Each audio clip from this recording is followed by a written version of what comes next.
Hello बच्चों, आप सभी का फिजिक्स सुरमा पे स्वागत है। जैसा कि आप सभी का आने वाली 3 मई को नीट का एग्जाम है, तो उसके लिए मैं आज स्टार्ट करने वाला हूं पीवाईक्यू सीरीज, जिसके अंदर हम सभी पीवाईक्यूज करेंगे और चैप्टर वाइज चैप्टर करेंगे। तो बिना देर किए मैं स्टार्ट करता हूं। फिजिकल वर्ड एंड मेजरमेंट का जो पहला पोर्शन है उससे किस तरह के पीवाईक्यूज आते हैं।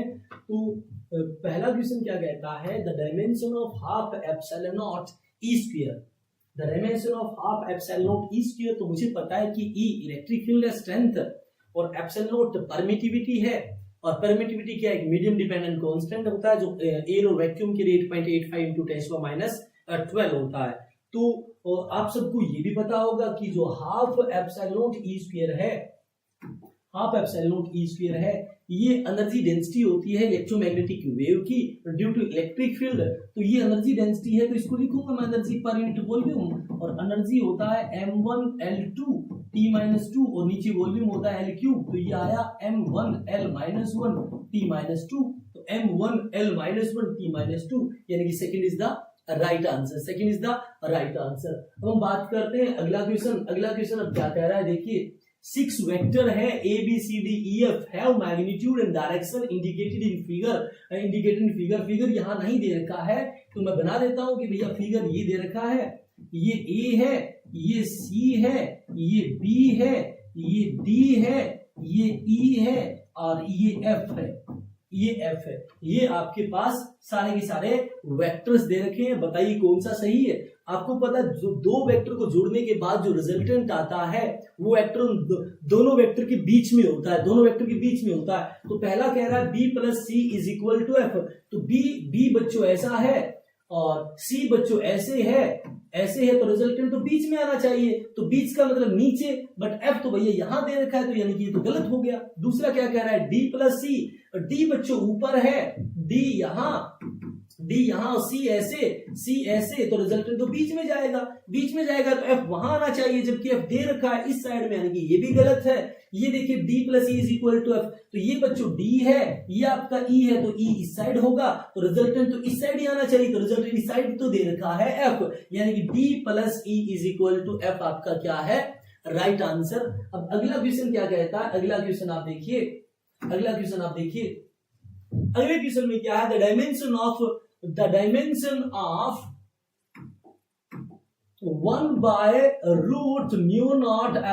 का डायमेंशन पूछा है। हमें पता है कि जब हम वैल्यूज पुट करेंगे, यूनिट वगैरह पुट करेंगे, तो ये आएगा 3 × 10⁸ मीटर पर सेकंड, यानी कि 1/√μ0 एप्सिलॉन जो होता है वो स्पीड ऑफ लाइट के बराबर होता है और उसका डायमेंशन होता है L1 T-1। तो L1 T-1 इसका राइट आंसर है, L1 T-1।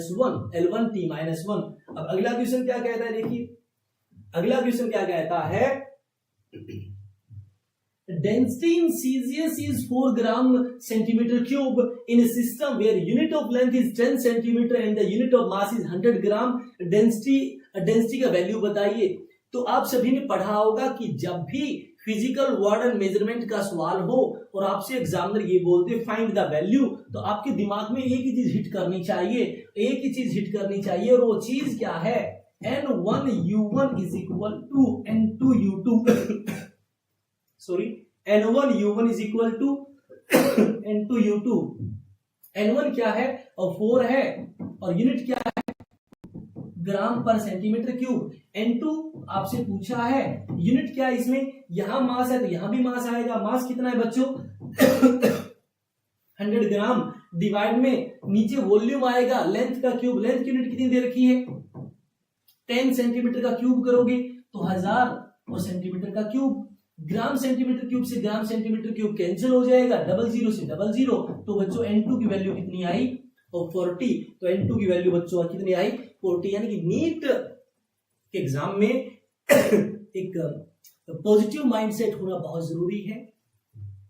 आपने बीते साल किस लेवल की पढ़ाई की, कितना कंसंट्रेशन था, आपको फेथ रखकर अपने आप पर कि हाँ मैंने जो पढ़ा है वो अच्छी लेवल का पढ़ा है। अब तो बस परफॉर्म करना है। आने वाले टाइम में आपके पास 2 महीना है, बस माइंड को पॉजिटिव रखें, शांत रखें और कंसिस्टेंट रहें। चीजों को रिपीट रिपीट रिपीट करते जाएं। नई नई किताबें ना पढ़ें, इधर उधर ज्यादा डाइवर्ट ना हो। पीवाईक्यू करें। जो मास्टर जी ने आपको जहां भी आप पढ़े हैं बेस्ट पढ़ा है उसको रिपीट करें।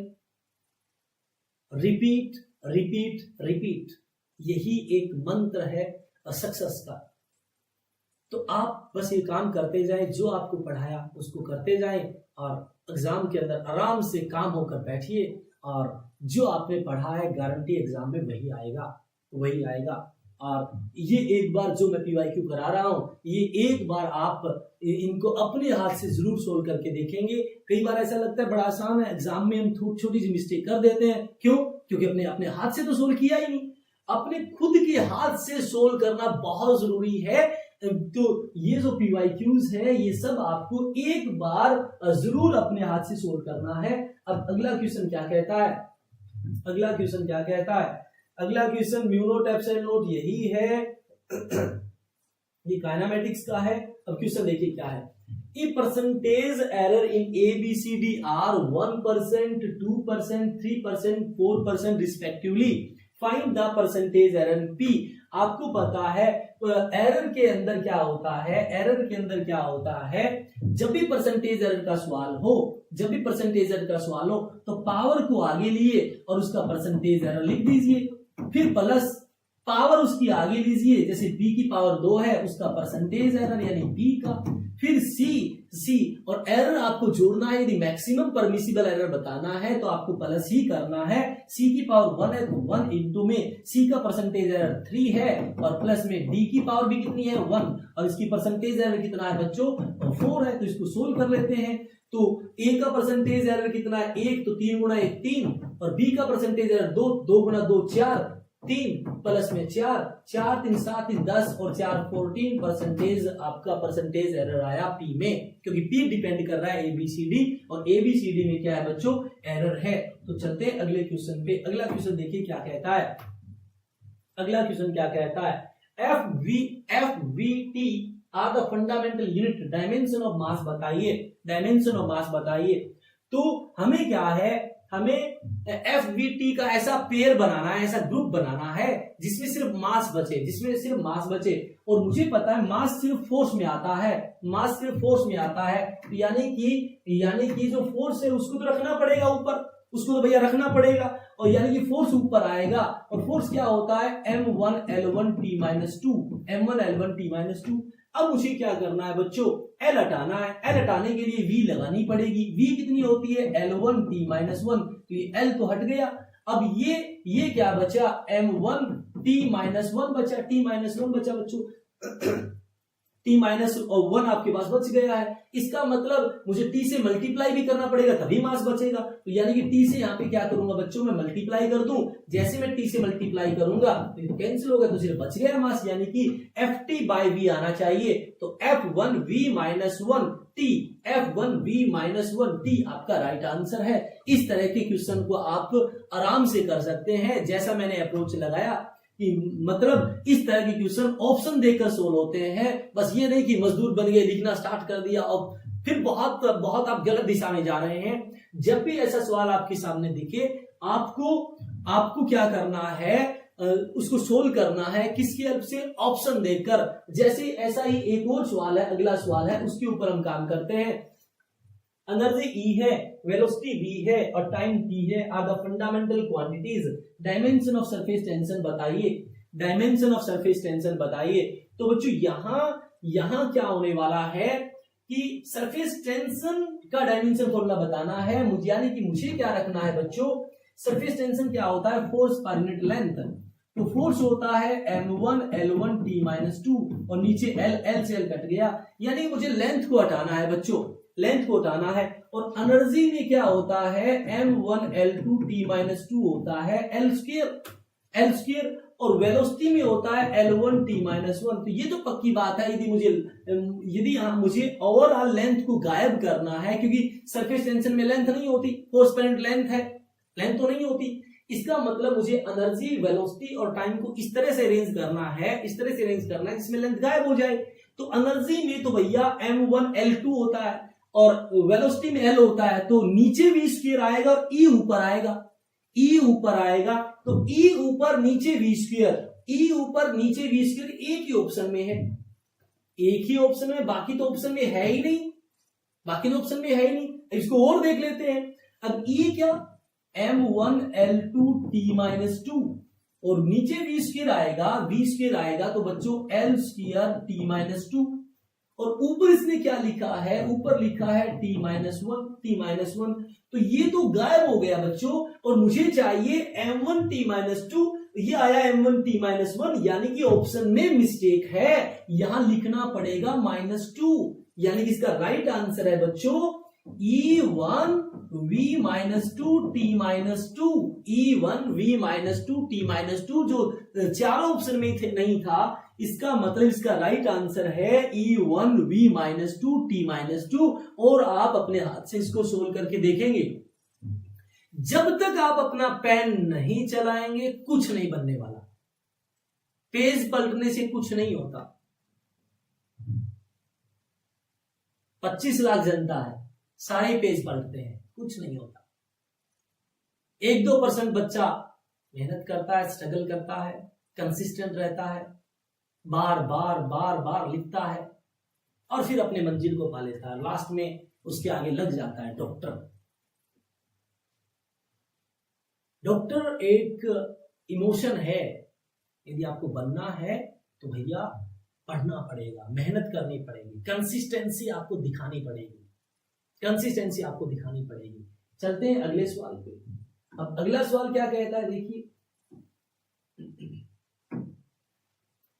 Vector a is equal to बच्चों cos omega T I cap, vector a is equal to बच्चों कोस ओमेगा टी आई cap plus sine omega T जे कैप, और vector b is equal to बच्चों cos omega T by 2 I cap plus sine omega T by 2 J cap. Value of T when they are orthogonal, orthogonal का मतलब होता है एक दूसरे के perpendicular, और यदि दो वेक्टर एक दूसरे के परपेंडिकुलर है तो बच्चों उनका डॉट प्रोडक्ट 0 होना चाहिए, डॉट प्रोडक्ट 0 होना चाहिए। तो पहले तो मैं इसका डॉट प्रोडक्ट करता हूं, a dot b is equal to करते हैं 0। अब i और i की गुणा करूंगा तो बच्चों ये आएगा कोस ओमेगा टी और कोस ओमेगा टी बाय 2, और j की करूंगा तो बच्चों ये आएगा साइन ओमेगा टी और साइन ओमेगा टी बाय 2, मेरे पास ये आ गया। अब मुझे पता है जो रिजल्ट आया है इसको 0 बराबर पुट करना है, और ये है कोस ए कोस बी प्लस साइन ए साइन बी, और ये होता है कोस ए माइनस बी। तो इसको मैं लिख सकता हूं cos omega T minus omega t by 2 is equal to 0, और कोस 0 होता है 90 पे, तो ये आया कोस पाई बाय 2, कोस पाई बाय 2। कोस से कोस बच्चों क्या हो गया, कैंसिल हो गया है। तो अब क्या बचा मेरे पास, omega T minus omega T by 2 करूंगा तो बच्चों ओमेगा टी बाई 2 ही बचा is equal to pi by 2, और 2 से 2 कैंसिल, ओमेगा होता है बच्चों 2 पाई, ओमेगा होता है बच्चों 2 पाई कोस 90 पे यानी पाई बाय 2 लिख दिया, यहाँ omega T minus T by 2 किया, ओमेगा टी में से ओमेगा टी बाई 2 बच्चों मैंने यदि घटाया है तो क्या बचा, ओमेगा टी बाई 2 बचा, और ओमेगा टी बाय 2 यदि बचेगा कोस ए कोस बी प्लस साइन ए साइन बी है, तो मैंने लिख दिया कोस ए माइनस बी, ठीक है, cos omega T minus omega t by 2 भी बिल्कुल सही है, इज इक्वल टू 0, और कोस 90 भी 0 होता है, जिसको मैंने पाई बाय 2 पुट कर दिया, इसको मैंने पाई बाय 2 पुट कर दिया, और ये बचा omega t by 2 is equal to pi by 2, तो ये कैंसिल हो गया, तो बच्चों यहाँ पर जो t की वैल्यू आई है वो आई है पाई बाय ओमेगा, t की वैल्यू बच्चों वो आई है पाई बाय ओमेगा, और जो फोर्थ ऑप्शन कह रहा है t की value I pi by omega.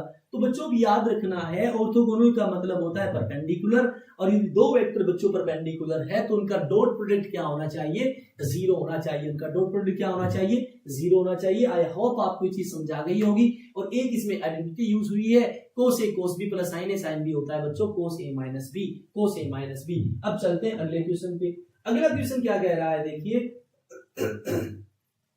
अगला क्वेश्चन क्या कह रहा है, position vector r is equal to, position vector r is equal to बच्चों दे रखा है 4 साइन 2 पाई टी आई cap plus 4 cos 2 pi t जे कैप। तो विच स्टेटमेंट इज रॉन्ग, कि बताइए इसमें क्या स्टेटमेंट कौन सी गलत है। तो बच्चों मुझे पता है जो पोजीशन वेक्टर होता है ना वो होता है xi प्लस वाई जे कैप, xi प्लस वाई जे कैप, ये होता है। इसका मतलब ये बच्चों ये जो है 4 sin 2 pi t ये आपका x है और 4 cos 2 pi t ये आपका y है, ये आपका y है। यदि मैं इसको लिख दूं X square plus Y square बच्चों, x square plus Y square बच्चों, तो ये आया 16, क्योंकि 16 साइन स्क्वायर और कोस स्क्वायर तो 1 हो जाता है। तो इसको मैं लिख सकता हूं बच्चों x square by 16 plus Y square by 16 is equal to 1। तो मुझे साफ साफ दिख रहा है ये एक सर्कल की इक्वेशन है और नीचे आर स्क्वायर आता है, नीचे क्या आता है आर स्क्वायर, तो रेडियस तो इसकी 4 मीटर है, यानी पाथ तो सर्कुलर है, रेडियस 4 मीटर है, बिल्कुल सही है। इसने रोंग पूछा है, इसने क्या पूछा है बच्चों, रोंग पूछा है।